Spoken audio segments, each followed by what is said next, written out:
नमस्कार मित्रों, मेरे स्पिरिचुअल कनेक्ट पर आप सभी लोगों का हार्दिक अभिनंदन। मित्रों, आज मैं आप लोगों को नारद भक्ति सूत्र में सूत्र नंबर 25 के बारे में बता रही हूँ।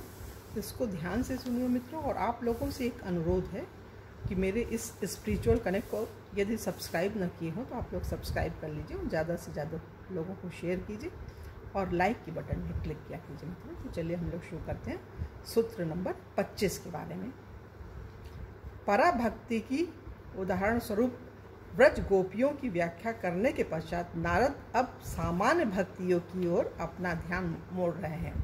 अभी तक तो ये मतलब एक अद्भुत जो गोपियाँ हुई हैं उनकी भक्ति और जो महान भक्त हुए संत हुए उनके बारे में बता, अब सामान्य स्तर की चर्चा हो रही है इस नारद भक्ति सूत्र में।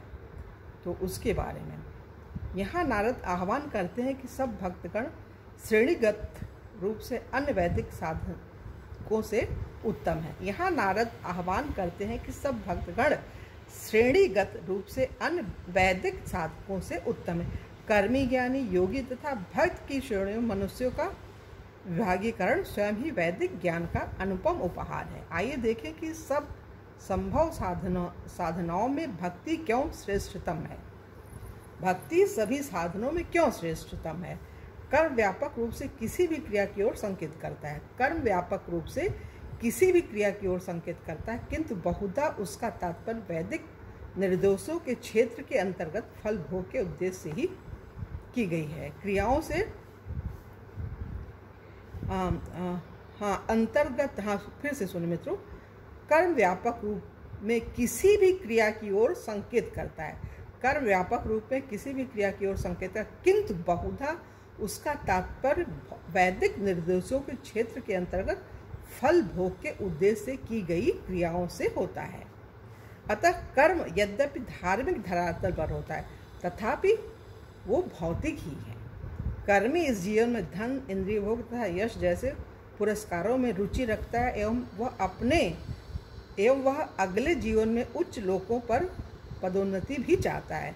कर्म का बड़ा दोष यह है कि वह सदैव प्रतिक्रियाओं में फलान्वित होता है, जो कि कर्मी को आत्मा के स्थानांतरण के अंतर्गत पुनर्जन्म लेने को बाध्य करती है। अतः पुण्य हो या पाप हो, समस्त कर्म व्यक्ति को जन्म और मृत्यु के चक्र में ही बांध कर रखते हैं।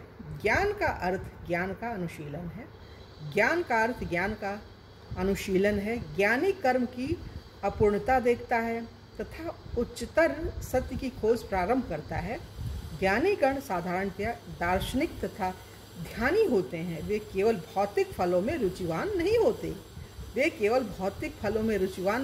अपितु ज्ञान की ही बाबत ज्ञान का अनुशीलन करते हैं। वैदिक शास्त्रों के अध्ययन द्वारा अथवा ध्यान द्वारा ज्ञान के अनुशीलन से ज्ञानी आध्यात्मिक ज्ञान अर्थात नित्य ब्रह्म की अभिज्ञता की कगार पर आ सकता है, किंतु जब तक वे आगे चलता हुआ परम पुरुषोत्तम भगवान से अपना संबंध नहीं समझता, तब तक वे कर्मी की ही भांति पराजय की पीड़ा उठाएगा। ये बहुत बड़ी चीज़ है। ये सामान्य भक्तों के लिए बात बताई गई। जन्म एवं मृत्यु के चक्र में बंधता है ऐसा सामान्य व्यक्ति। देवताओं द्वारा कृष्ण को की गई प्रार्थना में ज्ञानियों की अपूर्णता का संकेत मिलता है। मानव साधना की तृतीय श्रेणी योग है। भगवान कृष्ण योगी का विवरण यूं करते हैं। योगी साधु से बड़ा है, ज्ञानी से बड़ा है, सकाम कर्मी से बड़ा है। योगी कौन है? 3 लोगों से बड़ा है। योगी साधु से बड़ा है, ज्ञानी से बड़ा है, सकाम काम करने वालों से भी बड़ा है। अतः हे अर्जुन, हर परिस्थिति में योगी बनो। योग कई प्रकार के हैं, जैसे हठ योग, अष्टांग योग, राजयोग, ध्यान योग तथा भक्ति योग। प्रारंभिक हठ योग व्यायाम व विश्राम के रूप में बहुत लोकप्रिय हो गया है, किंतु यथार्थ योग जैसा पतंजलि द्वारा उनकी योग सूत्र में अथवा कृष्ण द्वारा भगवद गीता के 6ठे अध्याय में शिक्षित योग समाधि की प्राप्ति हेतु अष्टांग ध्यान पद्धति है, अथवा परम तत्व में मन के पूर्णतः मग्न होने को कहते हैं। अष्टांग योग पद्धति बहुत कठिन है।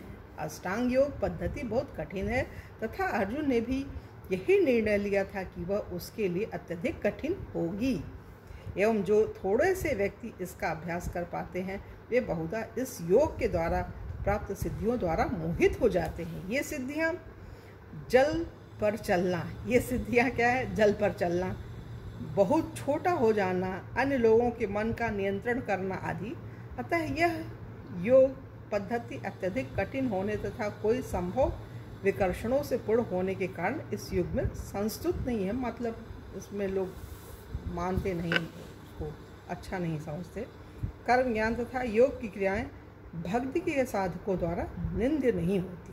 कर्म ज्ञान तथा योग की क्रियाएं भक्ति के साधकों द्वारा निंद्य नहीं, मतलब इनकी निंदा नहीं करते हैं भक्ति के जो साधक होते हैं। अपितु जब ये अपूर्ण क्रियाएं भगवत सेवा से संयुक्त कर दी जाती हैं तो वे सेवा की अनुकूल पद्धतियां बन जाती हैं। जैसे अब उदाहरण के रूप में सुनिए, जब कर्म या क्रिया को भक्ति से संयुक्त किया जाता है, जब काम या क्रिया को भक्ति से संयुक्त किया जाता है तो वह कर्म योग अर्थात कृष्ण भावनामृत में कर्म बन जाता है। भगवान कृष्ण भगवद गीता के अध्याय नंबर 9 के 27वें श्लोक में इसकी संस्तुति करते हैं।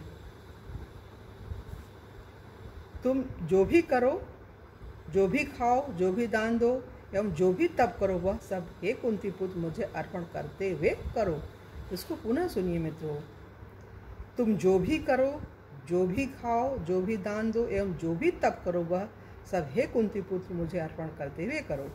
ज्ञान का अनुशीलन करने वाले बहुधा बहुत अभिमानी होते हैं तथा स्वयं को भक्तों से श्रेष्ठ समझते हैं, किंतु ज्ञान की पूर्णता परम पुरुषोत्तम भगवान की शरणागति तथा यह समझने में है कि वही सब कुछ हैं, तब ज्ञान योग बन जाता है तथा मनोधर्मी चिंतन से शुद्ध हो जाता है। जैसा कृष्ण भगवद गीता के अध्याय 7 श्लोक नंबर 19 में कहा है, कई जन्मों के पश्चात अर्थात ज्ञानी मुझ में शरणागत हो जाता है, यह जानते हुए कि मैं ही सारे कारणों का कारण हूँ। ऐसा महात्मा बहुत दुर्लभ है। भगवान कह रहे हैं जो ये चीज़ जान जाते हैं ऐसे महात्मा महान आत्मा बहुत दुर्लभ हैं।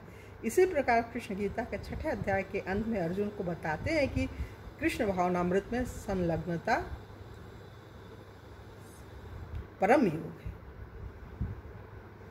एवं समस्त गोपियों में जो अत्यंत श्रद्धा से मेरे परायण रहता है, अपने भीतर मेरा स्मरण करता है तथा मेरी दिव्य प्रेममयी सेवा करता है, वह योग में मुझसे परम अंतरंग रूप से युक्त है तथा सर्वश्रेष्ठ है। यह मेरा मत है।